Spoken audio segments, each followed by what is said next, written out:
জনসাধারণের কাছে তুলে ধরবেন যে আসলেই তারা কি প্রশ্নের সম্মুখীন হচ্ছে এবং তারা কি উত্তর দিচ্ছে।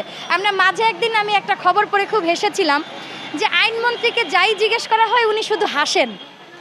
আচ্ছা ঠিক আছে, ধরে নিলাম যে আইনমন্ত্রীর হাসি ছাড়া কোনো কিছু বলার নাই, কারণ আইনের যে পুরোটাই বিক্রি হয়ে গেছে। এবং আপনারা জানেন যে ওই যে র্যাপার আলী হাসান যে আইনের কথা বলল তার র্যাপ গানে, যে কোর্ট বিক্রি হয়ে গেছে, টাকা তল দিয়ে টাকা না দিলে মানে কোর্টে কোনো বিচার হয় না, তার এই গানটাকে কিন্তু ইউটিউব থেকে সরিয়ে ফেলা হয়েছে। আপনারা দেখেছেন কতটা স্বেচ্ছাচারী তার পরিচয় এটা, যে একজন মানুষ গানে গানে তার সত্য কথাটা বলেছে, সেটাও সে মানে তার বাক স্বাধীনতা নাই। আচ্ছা তাহলে এখন তারা কেন মুখ খুলছে না, তারা কেন বলছে না যে কোথায় কোথায় সিন্ডিকেট হচ্ছে, কোথায় কারা কারা এর সাথে জড়িত? কারণ তাদের মুখ খোলাটা খুব জরুরি।